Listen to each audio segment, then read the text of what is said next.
بسم الله الرحمن الرحيم نحمده ونصلي ونسلم على رسوله الكريم أما بعد فأعوذ بالله من الشيطان الرجيم بسم الله الرحمن الرحيم حاميم والكتاب المبين إنا أنزلناه في ليلة مباركة إنا كنا منذرين فيها يفرق كل أمر حكيم أمرا من عندنا إنا كنا مرسلين رحمة من ربك إنه هو السميع العليم رب السماوات والأرض وما بينهما إن كنتم موقنين لا إله إلا هو يحيي ويميت ربكم ورب آبائكم الأولين بل هم في شك يلعبون فارتقب يوم تأتي السماء بدخان مبين يغشى الناس هذا عذاب أليم ربنا اكشف عنا العذاب إنا مؤمنون أنى لهم الذكرى وقد جاءهم رسول مبين ثم تولوا عنه وقالوا معلم مجنون إنا كاشف العذاب قليلا إنكم عائدون يوم نبطش البطشة الكبرى إنا منتقمون اللهم صل على محمد وعلى آل محمد كما صليت على إبراهيم وعلى آل إبراهيم إنك حميد مجيد اللهم بارك على محمد وعلى آل محمد كما باركت على إبراهيم وعلى آل إبراهيم إنك حميد مجيد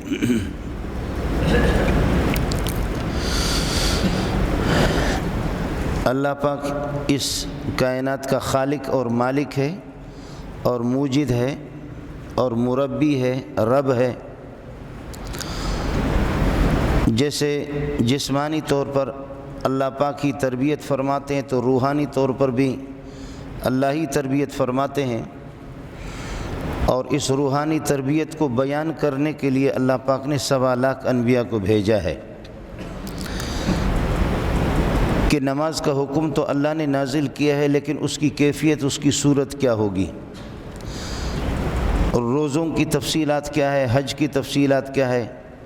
زکوٰۃ کی تفصیلات کیا ہے۔ غرض یہ ہے کہ پیارے پیغمبر صلی اللہ علیہ وسلم نے اور آپ سے پہلے انبیاء کرام علیہ الصلاۃ والسلام نبی کی حیثیت جو ہوتی ہے وہ مبین کی ہے کہ اللہ کے حکم کو عملی طور پر وہ بیان کر کے امت کو بتاتا ہے۔ چنانچہ قرآن میں تذکرہ ہے کہ وَأَنزَلْنَا إِلَيْكَ الذِّكْرَ، اللہ نے قرآن کو آپ پر اتارا ہے لِتُبَيِّنَ لِلنَّاسِ مَا نُزِّلَ إِلَيْهِمْ، کہ نازل شدہ قرآن کو آپ یہ ہے کہ بیان کریں گے آہستہ آہستہ۔ 23 سال دور نبوت میں آپ صلی اللہ علیہ وسلم نے اللہ کی اس نازل کردہ کتاب کو عملی طور پر آپ نے اس کو بیان کیا۔ لِتُبَيِّنَ لِلنَّاسِ مَا نُزِّلَ إِلَيْهِمْ وَلَعَلَّهُمْ يَتَفَكَّرُونَ، کہ لوگ غور فکر کریں، اور ان کے ماہرین بہت سے مسائل اگر ان کا کوئی مسئلہ صراحتاً اگر قرآن و سنت میں نہ ہو اور آپ کی زندگی میں نہ ہو تو اس کو آپ کی زندگی اور قرآن و سنت کی طرف اس کو لوٹائیں، اس کا حل خود بخود ذہن کو قرآن و سنت سے نکل جائے گا۔ نبی پاک صلی اللہ علیہ وسلم نے اپنے اعمال سے اور 23 سال دور نبوت میں جو عمل کیا وہ بھی سنت ہے، جن اعمال کو آپ نے بجا لایا وہ بھی سنت ہے، اور جن چیزوں کو آپ نے ترک کیا وہ بھی سنت ہے۔ فعل نبوی بھی سنت ہے اور ترک نبوی بھی سنت ہے، کہ نبی نے اگر کسی چیز کو کیا نہیں ہے اور اس کی ضرورت تھی اور وہ واقع پیش بھی آیا لیکن پھر بھی نبی نے اس عمل کو کیا نہیں تو وہ بھی سنت ہی ہوگا، ترک نبوی بھی اس کو سنت ہی کہا جائے گا۔ مثال میں آپ سے عرض کروں کہ آپ صلی اللہ علیہ وسلم نے تقریباً 150 صحابہ وہ ہے کہ جن کی نماز جنازہ آپ نے خود پڑھائی ہے۔ نماز جنازہ خود بخود ایک ہی دعا ہے، اللہم اغفر لحینا و میتنا و شاہدنا و غائبنا و صغیرنا و کبیرنا و ذکرنا و انسانا۔ نماز خود ہی دعا ہے۔ نماز جنازہ 150 صحابہ وہ ہے جن کا تذکرہ آتا ہے کہ رسول پاک صلی اللہ علیہ وسلم نے ان کی وفات کے موقع پر نماز جنازہ آپ نے خود پڑھائی،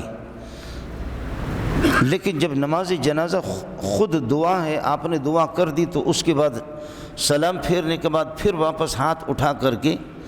دعا کر لینا، اس کی ضرورت کیا ہے؟ اور اس کا ثبوت نبی پاک صلی اللہ علیہ وسلم سے ہے نہیں ہے۔ تو جیسے عمل نبوی سنت ہے تو اسی طریقے پر ترک نبوی کہ جب آپ نے اس دعا کو ترک کیا ہے تو وہ بھی سنت ہی ہوگا۔ اور جس عمل کو جس حد تک نبی پاک صلی اللہ علیہ وسلم نے کیا ہے، اس سے اگر زیادہ تجاوز بھی کیا جائے تھوڑا سا تو اس کو بھی بدعت ہی کہا جائے گا، وہ رسم بن جائے گا اور اللہ کی پسندیدہ عمل نہیں ہوگا۔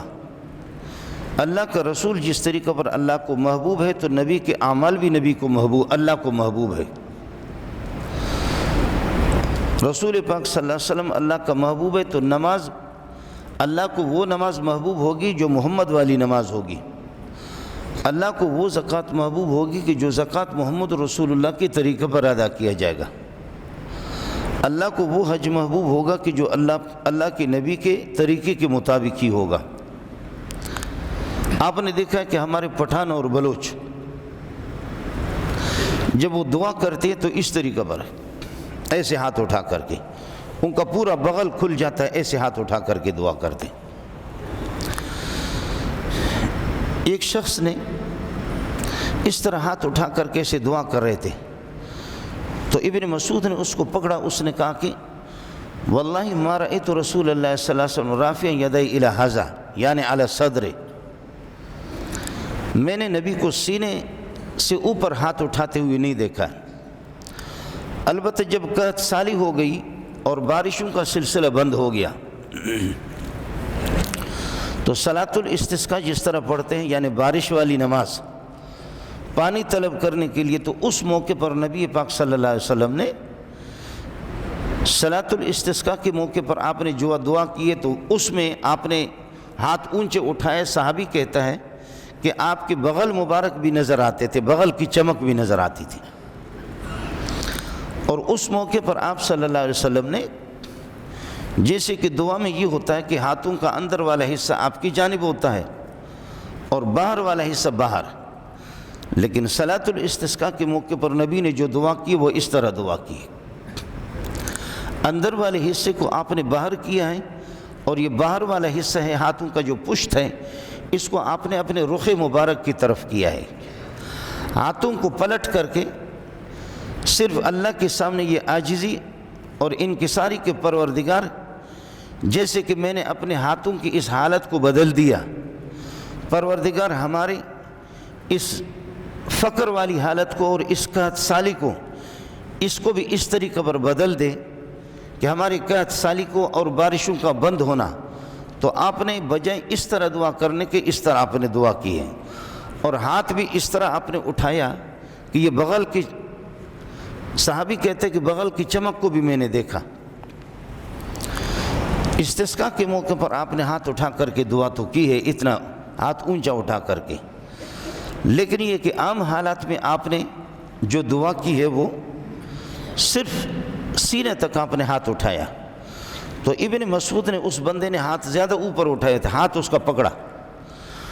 کر اس کے جھنجھوڑا، اس کو ہاتھ نیچے کر دیا، کہنے لگے کہ واللہ ما رأیت رسول اللہ صلی اللہ علیہ وسلم رافعا یدیہ الی ھذا یعنی الی صدر، سینے تک تو میں نے عام دعاؤں میں نبی کو ہاتھ اٹھاتے ہوئے دیکھا ہے،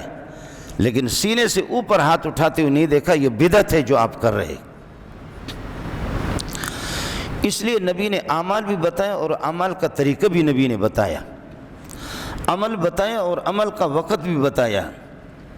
عمل بتایا، عمل کی کیفیت پوری کی پوری آپ نے بتائی۔ نماز، روزہ، زکوٰۃ، حج تو اپنی جگہ پر، یہ تو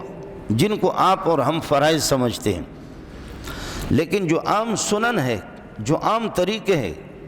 زندگی کا کوئی ایسا گوشہ اور کوئی ایسا شعبہ نہیں ہے کہ جس کو نبی نے بیان نہ کیا ہو۔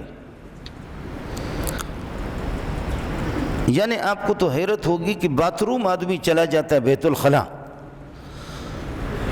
اس میں بھی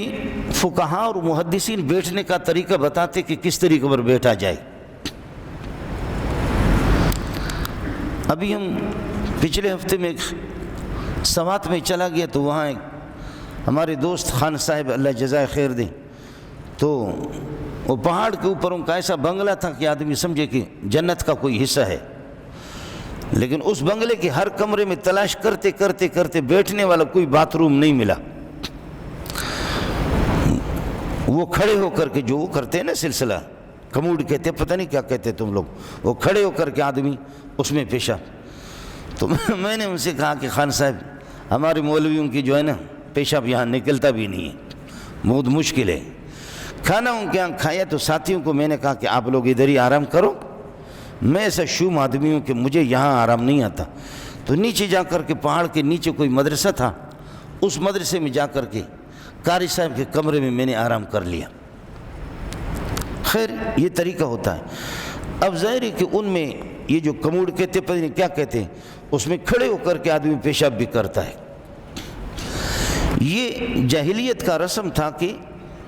عورتیں بیٹھ کر کے پیشاب کرتی تھی اور مرد وہ ہوتا تھا جو کھڑا ہو کر کے پیشاب کرے۔ مشرکین مکہ اور مشرکین وہ کہتے تھے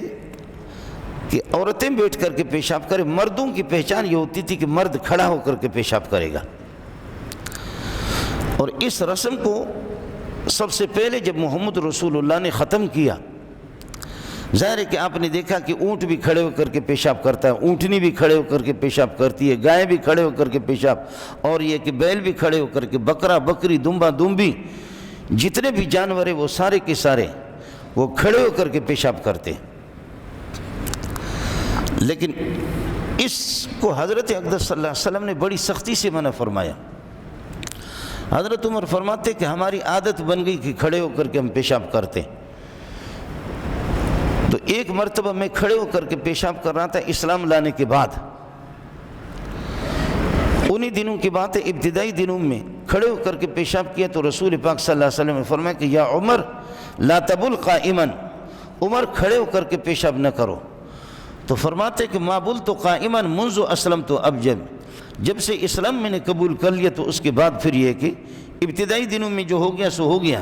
لیکن صحیح اسلام جب آ گیا، اسلام کے احکام سے نبی کے طریقوں سے جب ہم واقف ہو گئے تو پھر کھڑے ہو کر کے عمر نے کبھی پیشاب نہیں کیا۔ اما عائشہ رضی اللہ تعالیٰ عنہ فرماتی ہے ایک موقع پر نبی پاک صلی اللہ علیہ وسلم کے صرف گھٹنوں میں تکلیف تھی، آپ صلی اللہ علیہ وسلم نے کھڑے ہو کر کے آپ سے یہ کہ پیشاب کرنے کا ثبوت ہے، لیکن عام حالات میں اما فرماتی ہے کہ من حدثکم ان نبی صلی اللہ علیہ وسلم کان یبول قائما فلا تصدقوه ما کان یبول الا قائدا، اگر کوئی آپ سے یہ بیان کر دے کہ رسول پاک کھڑے ہو کر کے پیشاب کرتے تھے تو اس کی تصدیق نہ کرو۔ ما کان یبول الا قائدا، آپ پیشاب نہیں کرتے مگر بیٹھ کر کے۔ سب سے پہلے جب اس رسم کو آپ نے ختم کر لیا، اب تک بعض صحابہ وہ تھے ان کو اس کا علم نہیں تھا، یا مشرکین مکہ یا کسی منافق نے دیکھا حضرت اقدس صلی اللہ علیہ وسلم کو بیٹھ کر کے پیشاب کرتے ہوئے،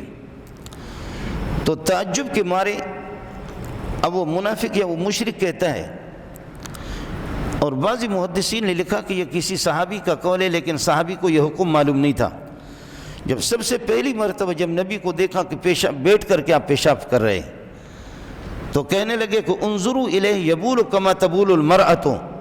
یار یہ کیا چکر ہے، دیکھو بیٹھ کر کے پیشاب کرتے جیسے عورتیں بیٹھ کر کے پیشاب کرتی ہیں۔ انظروا الیہ یبول کما تبول المرأۃ، بیٹھ کر کے پیشاب کرنا یہ تھوڑی مردوں کا کام ہے، مرد تو کھڑے ہو کر کے پیشاب کرتے ہیں، لیکن ظاہر ہے کہ یہ سنت نہیں ہے۔ آپ نے دیکھا ہوگا چونکہ شریعت اللہ تعالیٰ کی ذات خود طاہر اور طیب ہے، اللہ تعالیٰ کی ذات طیب اور طاہر ہے، اور اللہ تعالیٰ طہارت کو پسند کرتا ہے اور نظافت کو پروردگار پسند کرتا ہے۔ اس لیے آپ کو معلوم بھی ہوگا کہ یہ جو آدمی جب اس کو جنابت کسی کو لائق ہو یا نہیں، اپنی حرم محترم اپنی بیوی کے ساتھ اپنی خواہش پوری کرے یا ویسے احتلام ہو جائے، احتلام اور جنابت والے قرآن اس کو جنوبی کہتا ہے، جنوب کہتا ہے، اور عرب لوگ کہتے ہیں جنب، اس پہلو کو کہتے ہیں پہلو، جیسے یہ پہلو ایک کنارے پر ہوتا ہے، تو جو آدمی ناپاک ہوتا تو میرے رب کی عنایتیں اور اللہ کی نظر شفقت اس کی طرف نہیں ہوتی، وہ ایک سائڈ پر ہوتا ہے، اللہ کی نظر دوسری طرف۔ وَإِن كُنتُمْ جُنُبًا فَاتَّهِرُوا، یعنی جو ناپاک ہو اور اپنی خواہش کو بیوی سے پوری کر لے، چلو گھنٹے ڈیڑھ گھنٹے کے لیے تاخیر کر لے، لیکن 3 4 دن اس طرح ہفتوں کے ہفتے اس ناپاکی کی حالت میں گھومتا پھرتا اٹھتا بیٹھتا سوتا ہو، تو جب جیسے پہلو میں ایک سائڈ پر ہے تو فرمائیں کہ اللہ کی رحمتیں پھر تیری طرف نہیں ہوگی، تو ایک سائڈ پر جائے گا، پھر شیطان سے مدد لے لے۔ تو شریعت کو پسند یہ ہے کہ نجاست سے زیادہ آدمی بچے، اور آپ کو معلوم بھی ہے کہ کتا جب نابالغ ہوتا ہے نا، کتا جب تک کتا نابالغ ہو تو اس وقت تک تو چاروں ٹانگیں وہ زمین پہ رکھ کر کے کھڑے ہو کر کے پیشاب کرتا ہے، اور جب کتا بالغ ہوتا ہے تھوڑا سا سمجھدار ہوتا ہے تو پھر یہ ہے کہ 3 ٹانگوں پر کھڑے ہو کر کے اب اس طرح جب پیشاب کرنا تو اب اس پاؤں کو ایسے اٹھاتا ہے، ایسے اٹھاتا ہے وہ پیشاب۔ کتا کسی نہ کسی ٹائم پہ بالغ ہو جاتا ہے، اس کو سمجھ آ جاتی ہے کہ پیشاب نہ لگے، پیشاب ایک طرف پاؤں اپنا اٹھاتا ہے، لیکن انگریز کا پٹھو بغیرت کبھی بھی بالغ نہیں ہوتا۔ کتا کسی نہ کسی ٹائم پر بالغ ہوتا ہے، لیکن جو انگریز کے پلیٹ، جو انگریز کا نمک جنہوں نے کھایا ہے نا، وہ بوڑھے بھی ہو گئے، ویسے تو بالغ ہو گئے، شادی بھی کی، بچے بھی ان کے ہوتے ہیں، لیکن عقل ان کی کبھی بالغ نہیں ہوتی۔ 40 سال میں انسان 40 کی اسٹیج کو پہنچ کر کے پھر بھی عقل کامل ہو جاتی ہے،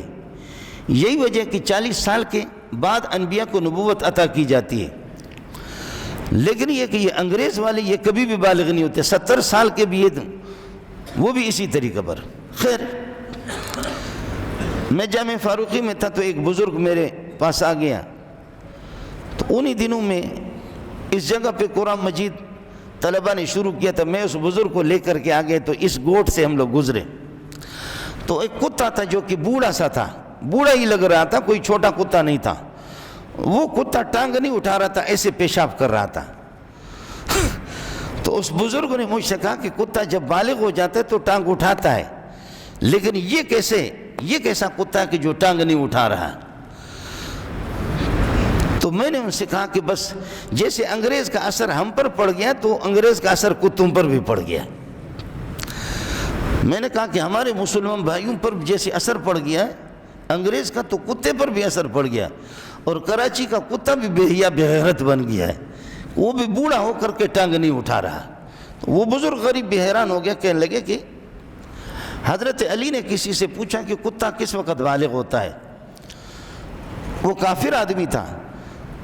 تو اس نے یہ بتایا کہ جس وقت کتا ٹانگ اٹھا کر کے پیشاب کرے تو سمجھ لینا بالغ کتا ہے، اور اگر ویسے ہی ہو تو پھر یہ کہ نابالغ ہے، بالغ اب تک نہیں ہوا۔ اس موقع پر حضرت علی نے فرمایا کہ انا عبد من علمنی حرفا ان شاء باع و ان شاء اعتق، میں اس بندے کا غلام ہوں، زر خرید غلام ہوں، جو مجھے ایک ہی بات سکھا دے، حکمت اور دانائی کی بات سکھا دے، مجھے کوئی مسئلہ مجھے سکھا دے، چاہے تو وہ مجھے آزاد کر دے اور چاہے تو مجھے یہ ہے کہ وہ بیچ دے، میں اس کا زر خرید غلام بن جاتا ہوں۔ تو میں عرض کر رہا ہوں کہ رسول پاک صلی اللہ علیہ وسلم انبیاء کو اور اللہ تعالیٰ کو نظافت اور طہارت پسند ہے، اس وجہ سے شریعت میں اس کی اجازت نہیں ہے کہ کھڑے ہو کر کے، کراہیت ہے اور سخت قسم کی کراہیت ہے۔ تو بیٹھ کر کے، سب سے پہلی مرتبہ جب رسول پاک صلی اللہ علیہ وسلم نے بیٹھ کر کے پیشاب کیا تو اس کو دیکھ کر کے تعجب کرنے والے مشرکین تعجب کر رہے کہ انظروا الی یبول کما تبول المرأۃ، یار یہ تو بیٹھ کر کے پیشاب کر رہا ہے، یہ تو عورتیں اس طرح کرتی ہے۔ لیکن ظاہر ہے کہ یہ زمانہ جاہلیت کی کہاوت ہے، یہ زمانہ جاہلیت کا تجربہ ہے، یہ زمانہ جاہلیت کی عینک ہے اور چشمک ہے، لیکن اسلام میں یہی ہے کہ آپ نے بیٹھ کر کے یہ کہ پیشاب کرنا ہے۔ حضرت اقدس صلی اللہ علیہ وسلم نے اپنی حیات طیبہ اور اپنی زندگی سے ساری چیزیں آپ نے بیان کی، نماز، روزے، زکوٰۃ، حج بھی، بیت الخلاء میں جانے کا طریقہ بھی آپ نے بتا دیا، وہاں پر بیٹھ کر کے بیٹھنے کا طریقہ بھی بتا دیا۔ فقہاء وہ طریقہ لکھتے ہیں کہ آدمی جب بیٹھ جائے تو بائیں طرف یہ ہے کہ بائیں طرف اس کا بوجھ ہو، بائیں طرف اس کی یہ ہے کہ بوجھ ہو۔ بیٹھنے کا طریقہ بھی فقہا بتاتے ہیں، سونے کا طریقہ بھی حدیث میں ہے، اور اس طریقہ پر یہ ہے کہ سوتے وقت کیا طریقہ ہو اور سوئے آدمی کی کس کروٹ پر۔ آپ مجھے یہ بتائیں کہ جو آدمی چت لیٹا رہتا ہے یا اوندے منہ ہو کر کے سوتا ہے، اوندے منہ ہو کر کے سوتا ہے تو ظاہر ہے کہ اس کے وہ پچھلا حصہ آسمان کی طرف ہوتا تو فرشتے غریب وہ بھی آنکھیں بند کرتے کہ کیسا بے غیرت ہے۔ چنانچہ ترمذی میں ایک حدیث ہے، فرمائے ان ھذہ ضجعۃ لا یحبھا اللہ تعالی، یہ ایسا طریقہ ہے سونے کا کہ خدا کو یہ پسند نہیں ہے، دائیں کروٹ پر آدمی سو جائے۔ خیر بات لمبی ہوگی، میں نے آپ سے عرض کیا کہ حضرت اقدس صلی اللہ علیہ وسلم نے جیسے کہ عبادات کا طریقہ بھی آپ نے اپنی زندگی سے بتایا، تو اسی طرح آپ نے یہ ہے کہ باقی معاملات بھی آپ نے بتایا، غصے کا طریقہ بتایا، غمی کا، خوشی کا، سفر، حضر، دوستوں سے، دشمنوں سے، کافروں سے اور اپنوں سے ملنا، خرید و فروخت، دیگر معاملات، نکاح، ایک ایک چیز آپ صلی اللہ علیہ وسلم نے بتائی ہے۔ اس وجہ سے جب ہر چیز کا بیان شریعت میں موجود ہے، نماز کا جب بیان موجود ہے، زکوٰۃ کا بھی موجود ہے، اس سے انحراف کر کے جب آدمی کوئی اور اس میں اضافہ اپنی طرف سے کچھ مرچ مسالہ ڈال دے گا، اپنی طرف سے جب کچھ ملاوٹ کرے گا اور اس کو دین سمجھ کر کے کرے گا تو وہ دین نہیں ہوگا، اس کو اٹھا کر کے اس کے منہ پہ مار دیا جائے گا۔ امام ابو حنیفہ رحمۃ اللہ علیہ کے بارے میں واقعہ لکھتے کہ امام ابو حنیفہ رحمۃ اللہ علیہ، حضرت امام ابو حنیفہ کا مذہب یہ ہے کہ جیسے 4 رکعت والی نماز فرض ہے اور 3 رکعت والی نماز جیسے 2 رکعت پر آپ بیٹھ گئے تو 2 رکعت پر بیٹھ کر کے جب التحیات للہ والصلوات والطیبات والسلام علیک ایھا النبی ورحمۃ اللہ وبرکاتہ والسلام علینا وعلی عباد اللہ الصالحین اشہد ان لا الہ الا اللہ واشہد ان محمدا عبدہ ورسولہ، جب یہ آپ نے پڑھ لیا، اس کے بعد اگر آپ نے اللہم صلی علی محمد وعلی آل محمد تک پڑھا تو قاعدہ اولیٰ کے اندر تاخیر ہو گئی تو آپ پر سجدہ سہو ہوگا۔ آپ نے تاخیر کر لی تو سجدہ سہو یہ ہے کہ اللہ آپ کا بھلا، اب آپ کو فوراً اٹھنا چاہیے جیسے تشہد سے آپ فارغ ہو کر کے۔ تو امام صاحب نے مسئلہ تو یہی نکلا، اور حدیث میں یہ آتا ہے کہ رسول پاک صلی اللہ علیہ وسلم جب قاعدہ اولیٰ کو مکمل کرتے، قاعدہ اولیٰ مکمل یعنی تشہد جب آپ نے پڑھ لیا تو اس کے بعد ایسے جلدی کھڑے ہو جاتے ہیں، ایسے لگتا تھا کہ گویا کہ آپ انگاروں پر بیٹھے ہوئے۔ کون انگاروں پر بیٹھ سکتا ہے؟ انگاروں پر اور کوئلے پر کوئی بیٹھ نہیں سکتا، جلدی آدمی اٹھتا ہے۔ تو فرمایا کہ جب تشہد پورا ہو گیا تو حضرت اقدس صلی اللہ علیہ وسلم فوراً کھڑے ہو جاتے تھے۔ جب یہ حدیث میں موجود ہے تو اس کی روشنی میں امام ابو حنیفہ رحمۃ اللہ علیہ نے فرمایا کہ اگر کوئی درود پڑھ لے گا اور قاعدہ اولیٰ میں مزید تاخیر کرے گا اور تیسری رکعت کے لیے نہیں اٹھے گا تو آخر میں اس پر سجدہ سہو ہوگا۔ تو واقع لکھتے ہیں، محدثین کہتے ہیں کہ امام ابو حنیفہ نے نبی پاک صلی اللہ علیہ وسلم کو خواب میں دیکھا، اور حضرت اقدس صلی اللہ علیہ وسلم نے فرمایا ابو حنیفہ کا امتحان لیا۔ ہمارے اور آپ جیسے ہوتے تو 100% فیل ہو جاتا امتحان میں، لیکن امام ابو حنیفہ پاس ہو گیا۔ رسول پاک صلی اللہ علیہ وسلم کو خواب میں دیکھا تو حضرت اقدس صلی اللہ علیہ وسلم نے فرمایا ابو حنیفہ، آپ نے لوگوں کو مسئلہ یہ بتایا ہے کہ قاعدہ اولیٰ میں تاخیر کر کے اگر آدمی التحیات کے بعد اگر درود پڑھ لے تو اس پر سجدہ سہو ہوگا۔ تو جب وہ مجھ پر درود پڑھ رہا تو اس نے غلط کام تو نہیں کیا، درود پڑھا اللہم صلی علی محمد وعلی آل محمد، کون سا گناہ کیا، کون سی غلطی کی؟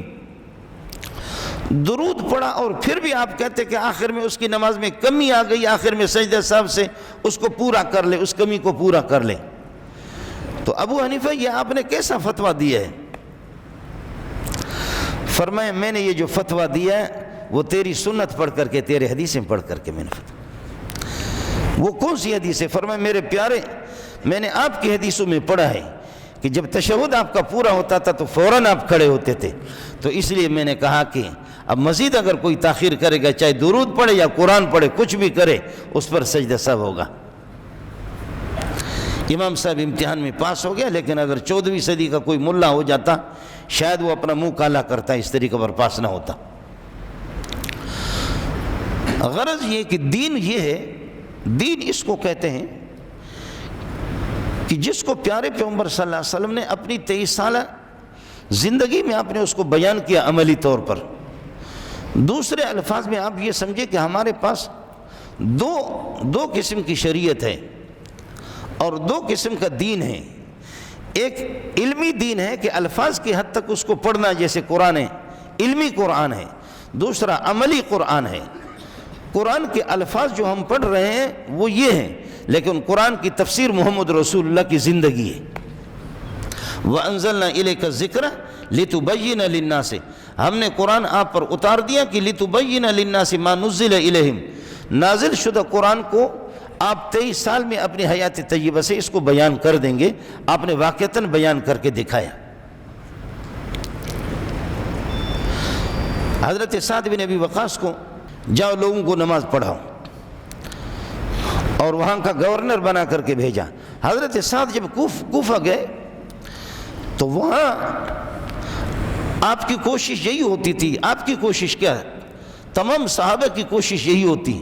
کہ ہماری نماز بھی وہ نماز ہو جو محمد رسول اللہ کی نماز، ہماری زکوٰۃ وہ ہو جو نبی کی شریعت کے مطابق ہو، نبی کی مرضی کے مطابق ہو، نبی کے بیان کردہ طریقے کے مطابق ہو، ہمارا حج بھی اسی طریقے پر جو محمد رسول اللہ کا حج ہے۔ چنانچہ حضرت سعد بن ابی وقاص جیسے وہاں تشریف لے گئے کوفہ میں، تو آپ کو تو اس کا لحاظ نہیں ہوتا تھا کہ پیچھے کھڑے ہونے والے کوئی آدمی ناراض ہوتا ہے یا خوش ہوتا ہے۔ جیسے کہ ہم لوگ، اللہ آپ کا بھلا کرے، امام صاحب کھڑا تو آگے ہوتا ہے لیکن اس کا دل لوگوں کی جیبوں میں ہوتا ہے، خود امام ہوتا ہے لیکن دل اس کا جو ہوتا ہے وہ مقتدی ہوتا ہے۔ مقتدیوں کو راضی کرنے کی جیسی کوشش ہم کرتے ہیں کہ اتنی کوشش اگر اللہ کو راضی کرنے کی کرتے تو شاید یہ ہے کہ مولوی کی زندگی بن جاتی۔ تو حضرت سعد بن ابی وقاص کو تو اس کا کوئی خیال نہیں تھا۔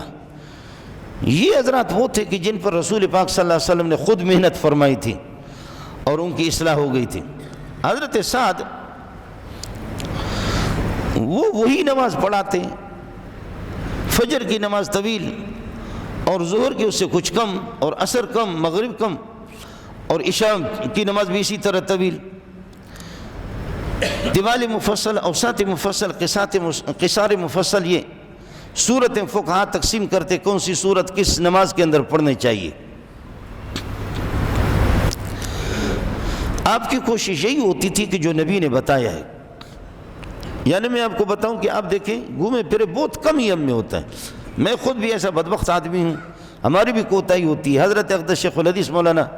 سلیم اللہ خان رحمۃ اللہ علیہ، وہ منکر پر ایسے ٹوکتے تھے، ایسے نکیر کرتے تھے کہ سبحان اللہ، وہ چھوڑتا کسی کو نہیں تھا۔ تو جامع فاروقیہ میں ہوتا تھا، پھر جمعے کے دن فجر کو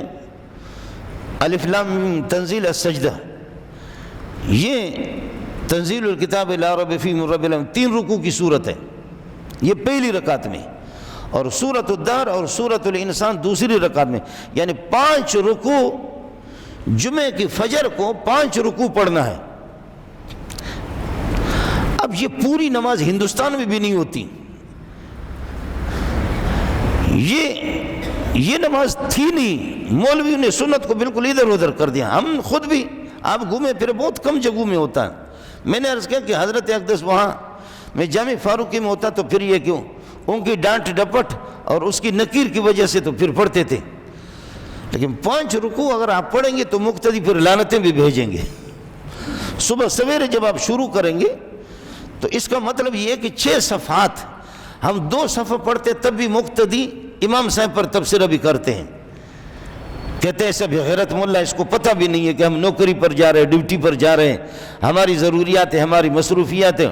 ایسی لمبی تلاوت اس نے شروع کر دی، تنخواہ ہماری کھاتا ہے لیکن یہ ہے کہ رعایت ہماری نہیں کرتا۔ اب 5 رکوع اگر مولوی صاحب پڑھے گا نا تو انشاءاللہ وہ مولوی اس مسجد میں ٹکے گا نہیں۔ حضرت اقدس حکیم الامت اشرف علی تھانوی رحمۃ اللہ علیہ، آپ سے بھی اللہ کے بندے ہوتا ہے، بزرگوں سے بھی، حضرت تھانوی کے خانقاہ میں بھی اس پر کبھی عمل نہیں ہوا۔ آپ کے خانقاہ میں بھی اس پر عمل بہت کم ہوا یا ہوا ہی نہیں تھا۔ شب جمعہ کو مولانا مدنی رحمۃ اللہ علیہ تشریف لائے، حسین مدنی رحمۃ اللہ علیہ، رات کے آخری حصے میں آ گئے اور آپ نے نماز پڑھ کر کے آرام کیا۔ پھر فجر کی نماز پہ حضرت حکیم الامت مولانا اشرف علی تھانوی رحمۃ اللہ علیہ نے دیکھا، فرمایا کہ بھائی کب سے آئے؟ فرمایا حضرت آدھی رات کو آیا۔ فرمایا ہمیں جگہ دیتے کہ آپ کے سونے کا انتظام۔ فرمایا کہ بس مسجد میں نے آرام کیا۔ تو حضرت تھانوی رحمۃ اللہ فرمایا آپ میرے استاد کے خاص شاگرد ہیں شیخ الہند مولانا محمود حسن کے، آپ آگے بڑھو، آج فجر کی نماز ہمیں پڑھا دو۔ تو مولانا مدنی رحمۃ اللہ علیہ جب آگے ہو گئے تو جمعہ کا دن تھا، جمعہ کی فجر تھی، شب جمعہ میں فجر، تو مولانا مدنی نے وہی سنت والی نماز شروع کر دی، اور اس میں ایک سجدہ تلاوت ایک آیت آ جاتی ہے۔ اس کا اعلان نہیں کیا کہ پہلی رکعت کے اندر یہ ہے کہ سجدہ تلاوت میں ہم جائیں گے۔ جیسے تراویح میں آپ نے دیکھا کہ حافظ صاحب سجدہ تلاوت کی آیت پڑھ لیتا تو چلا جاتا ہے، تو اسی طریقے پر اللہ آپ کا بھلا کرے، حضرت نے وہ آیت پڑھی انما یؤمن بآیۃ الذین اذا ذکروا بها خروا سجدا، اس طرح آپ بھی سجدہ کر لینا، میں نے آیت پڑھ لی بعد میں۔ حضرت نے جب یہ آیت پڑھی تو سجدے میں چلے گئے۔ اب پہلی صف والے دوسری صف والوں نے چلو دیکھ لیا، لیکن چوتھی پانچویں صف والے اللہ اکبر کہہ کر کے وہ رکوع میں چلے گئے، سبحان ربی العظیم سبحان ربی العظیم سبحان ربی العظیم سبحان۔ اب انتظار میں کہ امام صاحب کہے گا سمع اللہ لمن حمدہ، لیکن امام نے پھر کہا اللہ اکبر، وہ تو سجدے میں تھے۔ اب وہ جو نماز کے بعد جو ہنگامہ ہو گیا، وہ ہنگامہ ہو گیا، وہ ہنگامہ ہو گیا، تو اس میں قصور اللہ آپ کا بھلا کرے مدنی کا نہیں تھا، قصور تو ان مقتدیوں کا تھا،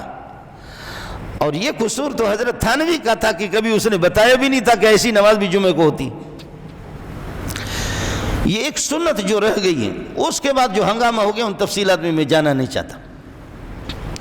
لوگوں نے کہا کہ کہاں سے یہ، بعض لوگوں نے کہا کہ کہاں سے یہ بدبخت مولوی آ گیا جس نے ہماری نمازیں خراب کر دی۔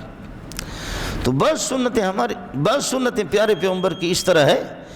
کہ ان پر جب عمل نہیں ہوتا تو وہ سنت گویا کہ مردہ ہو جاتی ہے۔ کوئی خدا کا بندہ ہوگا کہ اس سنت پر یہ ہے کہ عمل کرے۔ پٹھانوں کے ہاں اللہ آپ کا بھلا کرے آپ جائیں گے تو پگڑی،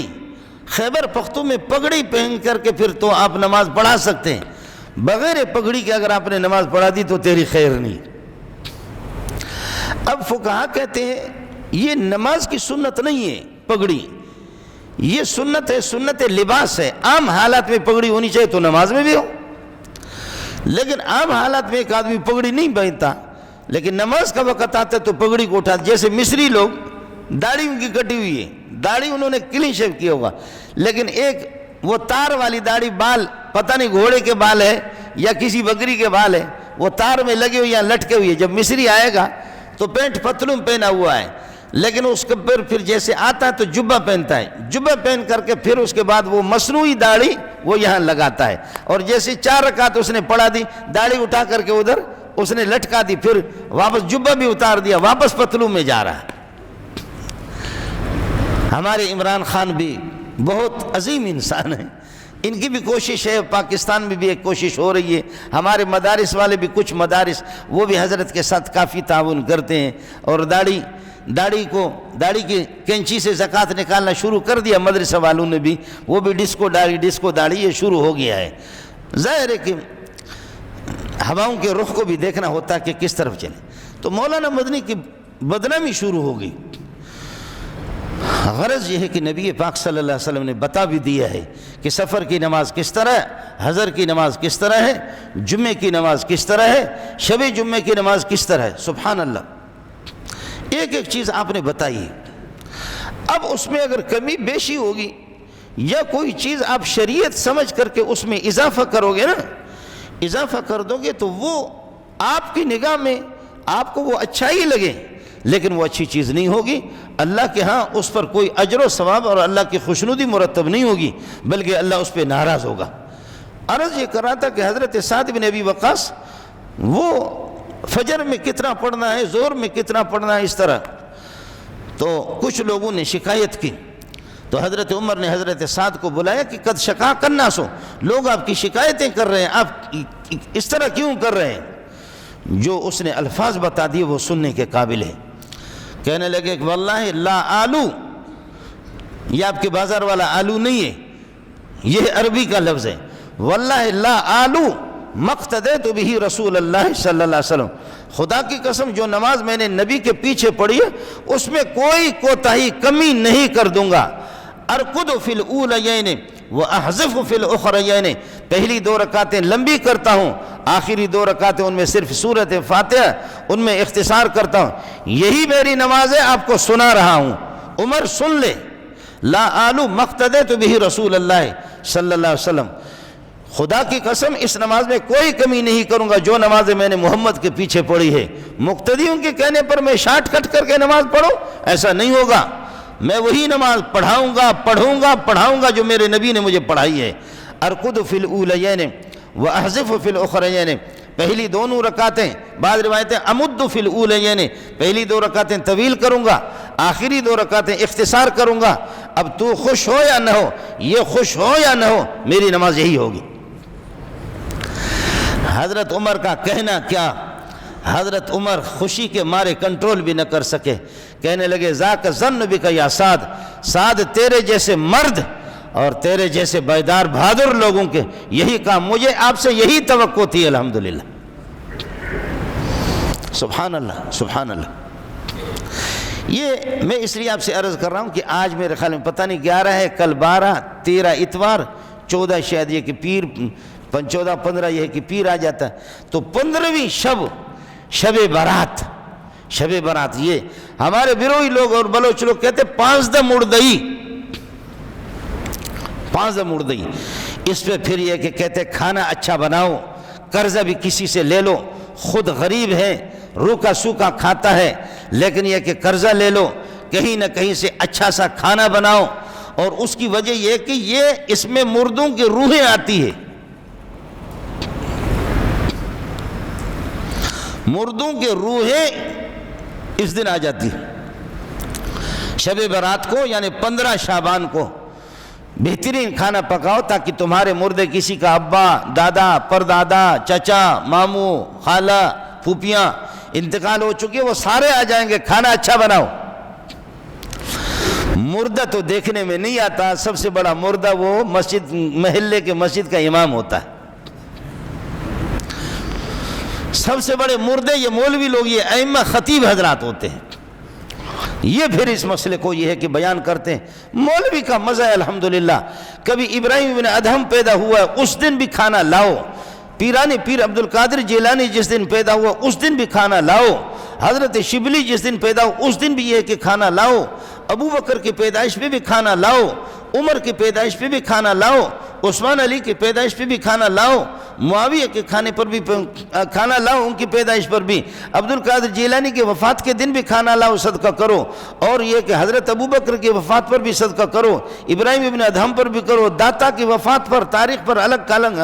اب سال کے 360 دن ہوتے ہیں اور 360 سے بھی کم ہی ہوتے ہیں، بزرگ تو لاکھوں گزر چکے ہیں، روزانہ کسی بزرگ کی کوئی تاریخ پیدائش ہے یا کسی کی تاریخ وفات ہے۔ اگر تم لوگ اس طرح اہتمام کر کے کھانا لایا کرو گے تو انشاءاللہ مولویوں کی عید ہوگی، 5 انگلیاں گھی میں سر کڑھائی میں ہوگا۔ بزرگ تو کسی نہ کسی دن کوئی بزرگ پیدا ہوا ہے یا کوئی بزرگ مرا ہے تو لاؤ نا۔ تو ہمارے بلوچوں میں اور پٹھانوں میں بھی یہ مشہور ہے کہ 5 دم اردئی، اور پھر ہمارے یہ جو خطیب حضرات وہ جو اردو کتاب ہاتھ میں پکڑنے والے وہ بھی، اور ابھی یہ کہ 1-2 دن کے بعد آپ دیکھیں گے پھر یہ کہ کچھ وہ دوسرے آپ نے دیکھا بھی ہے کہ نہیں کہتا ہوں کہ ان کی خاص قسم کی پگڑی ہوتی ہے، وہ اعلان کرتے کہ مسجدوں میں اگر آپ کی 10 سال آپ بالغ ہو چکے، 10 سال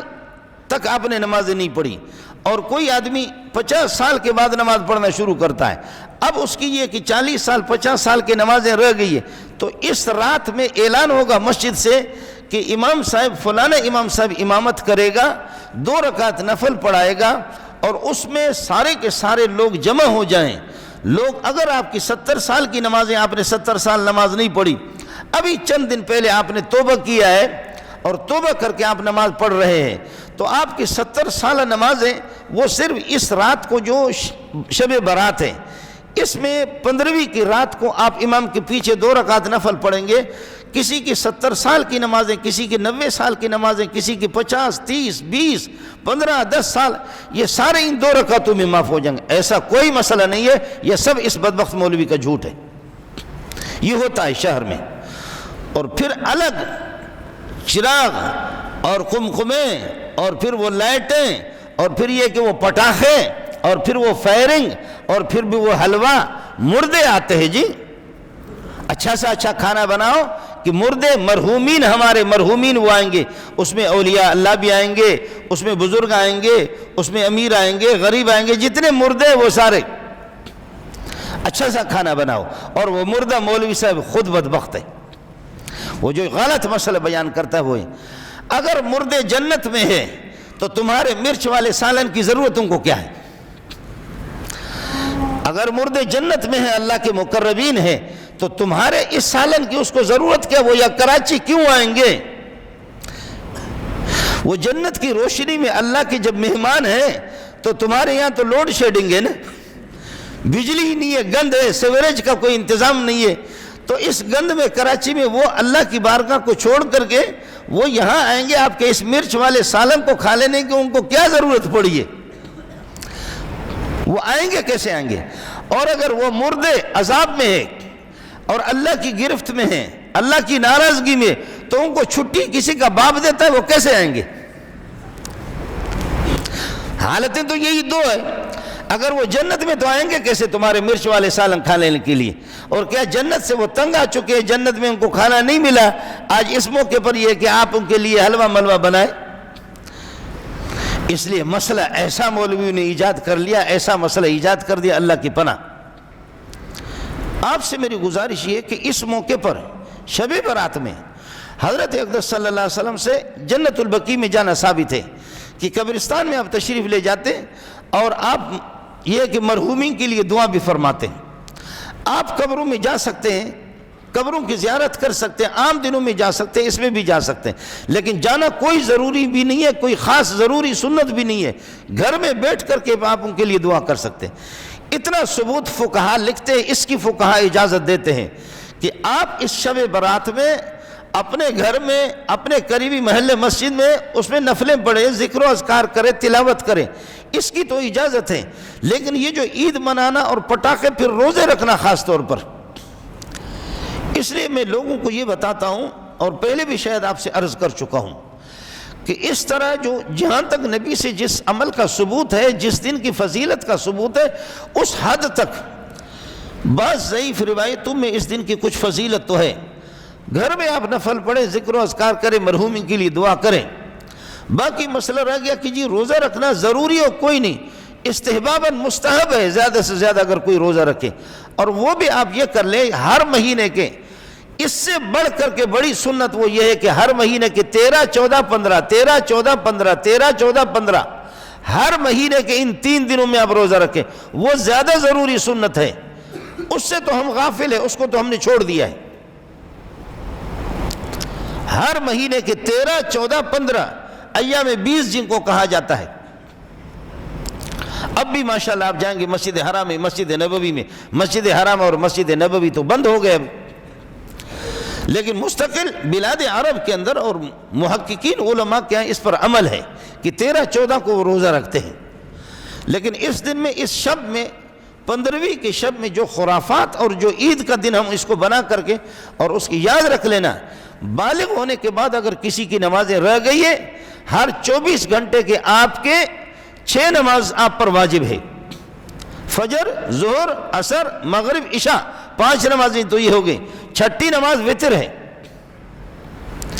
اگر کوئی آدمی دائم اور مرض ہے، پڑھنے کے قابل نہیں ہے یا مر رہا ہے، اس کو یہ وصیت کرنی چاہیے اگر اس کے مال میں گنجائش ہے کہ میری نمازوں کی فدیہ دے دیں. اور ہر نماز کی فدیہ وہ ہوگا، آپ اپنے عزیزوں کو، رشتہ داروں کو، غریبوں کو، فقیروں کو، مسکینوں کو جو مستحق زکوٰۃ ہے ان کو آپ دے دیں. مدرسے میں لا کر کے مولوی کو دینا کوئی ضروری نہیں ہے. آپ کے رشتہ دار جو غریب ہیں، دائیں بائیں آپ کے ہمسایہ، یہ نہیں ہے کہ آپ ان کو پیسے زکوٰۃ کے دیتے وہ ٹیلی ویژن خریدتے ہیں، نہیں، یہ تو گناہ میں آپ ان کے ہاتھ بٹا رہے ہیں۔ لیکن اگر وہ مستحق ہے، آپ کے عزیز و اقارب، چچا زاد بھائی، خالہ زاد بھائی، پھوپھی زاد بھائی، آپ کے رشتہ دار، آپ کے اپنے بھائی بھی، وہ صاحب نصاب نہیں ہے، ان پر زکوٰۃ واجب نہیں ہے، آپ یہ پیسے انہی کو دے دیں۔ نمازوں کی فدیہ 6 نمازوں کی، اور ہر نماز کا فدیہ وہی ہوگا جو صدقۃ الفطر کی رقم بنتی ہے۔ باقی صرف یہ شب قدر میں، اس میں شب برات میں 2 رکعت مولوی صاحب کے پیچھے پڑھ کر کے مولوی صاحب کو 5,000 دے دینا، 10,000 دے دینا کہ 2 رکعتوں سے آپ کے 50 سال کی نمازیں اس نے معاف کرا دی، یہ جھوٹ ہے، 100% جھوٹ ہے۔ بالغ ہونے کے بعد جب آپ کی نمازیں چھوٹ گئی ہے، آپ خود اندازہ کریں گے، ان کی قضا جب صحیح تندرست ہے، متحمل ہے، روزانہ 10 15 نمازوں کی آپ قضا کر لیں۔ اگر رہ گئے مرتے وقت آپ کو پتا ہے کہ میرے 10 سال کی نمازیں رہ گئی، 5 سال کی نمازیں میرے ذمہ پر ہے، اس میں آپ وصیت کریں گے، آپ کی مال میں اگر اس کی گنجائش ہے، یا آپ کے رشتہ دار خود آپ پر احسان کر کے وہ دے دیں، نمازیں کہیں معاف نہیں ہوں گے۔ باقی یہ کہہ دینا کہ اللہ آپ کا بھلا کرے، اس شب برات میں یہ 2 رکعت سے باقاعدہ اشتہار چھپتے ہیں، اعلانات مسجدوں سے ہوتے ہیں، مولوی صاحب کی ہری پگڑی بھی ہوتی ہے، اور وہ اعلان کرتا ہے کہ تمہارے وہ پرلے درجے کا خود جھوٹا ہے، وہ خود اللہ کا مجرم ہے، تمہاری نماز تمہاری کیا معافی کرا دے گا۔ اس لیے گزارش یہ ہے کہ ان دنوں میں 13 14 15 میں اگر آپ روزہ رکھیں، ایام 20 کی سنت سمجھ کر کے، یا صرف 15 کو زیادہ سے زیادہ مستحب ہے آپ روزہ رکھیں۔ باقی یہ کہ اللہ آپ کا بھلا کریے کہ اس میں عید منانا، پٹاخے کرنا، یہ کرنا، ہمارے اکابرین کی تاریخ میں، اکابرین سے علماء دیوبند مراد نہیں لے رہا ہوں، علماء دیوبند تو کل کے ہیں، اکابرین ہمارے اکابرین ہیں جو سنت پر جن کی زندگیاں گزر چکی، وہ میرے سر کے تاج ہیں۔ سب سے بڑے اکابر صحابہ ہیں، سب سے بڑے اکابر تابعین ہیں، سب سے بڑے اکابر تبع تابعین ہیں۔ علماء دیوبند اور بریلوی تو کل کے ہیں، دیوبند کوئی مذہب تھوڑی ہے، وہ تو ایک مدرسہ ادارہ ہے، وہاں کے علماء نے بتایا۔ اس وجہ سے ان سے پہلے علماء محققین اس رات میں جب شہروں میں خرافات شروع ہوتی تھی اور پٹاخے اور فائرنگیں شروع ہوتی، تو بزرگ اس رات میں شب برات میں 15ویں شعبان کو شہر چھوڑ کر کے جنگلوں میں چلے جاتے تھے کہ شہروں میں جو خرافات ہے، اللہ کی نبی کے طریقے کی مخالفت جو ہو رہی ہے، سنتوں کو جو ذبح کیا جا رہا ہے، دین کا جو مذاق اڑایا جا رہا، تو بزرگوں کو اتنا ڈر ہوتا تھا کہ وہ شہر چھوڑ کر کے جنگلوں میں جاتے تھے کہ کہیں خدا کا عذاب ہم پر نہ آ جائے۔ اس لیے گزارش یہ ہے کہ اس قسم کی بدعات کا ارتکاب آدمی نہ کرے۔ اللہ کے نبی نے الحمدللہ ثم الحمدللہ، آپ کو اگر کہیں شک ہو، میں ادھر ہی رہتا ہوں، لندن میں نہیں رہتا، آپ صرف ایک چیز ہمیں تو بتا دو، ایک شعبہ بتا دو کہ جس میں نبی نے اس کو بیان نہ کیا ہو۔ سبحان اللہ، سبحان اللہ، دل ناخواہدرا بہانہ بسیار یہ بے ایمان قسم کے لوگ ہیں جو ہمارے ملک میں کہ ہمارے مولوی کو جدیدیات کا کیا پتہ ہے، جدید مسائل کا کیا پتہ، بکواس کرتے ہو تم، صرف تمہارے انگلش کے الفاظ ہوں گے۔ میرے نبی نے زندگی کا کوئی گوشہ نہیں چھوڑا ہے جہاں پر آپ نے مسئلہ حل نہ کیا ہو۔ الحمدللہ ثم الحمدللہ، میرے نبی کی بھی محنت ہے، صحابہ تابعین تبع تابعین کی محنت ہے، فقہا کی بھی محنت ہے، ہر چیز میں شریعت نے ہماری رہنمائی کی ہے، ہمیں شریعت نے صاف ستھرا سنت والا طریقہ ہمیں بتا دیا، ہمیں اس پر عمل کرنا ہوگا۔ اللہ ہمیں بدعات سے بچائے اور اس قسم کے خرافات سے اللہ ہمیں بچائے، اور سنت پر اللہ تعالیٰ مر مٹنے کی توفیق نصیب فرمائے۔ وآخر دعوانا الحمدللہ رب العالمین۔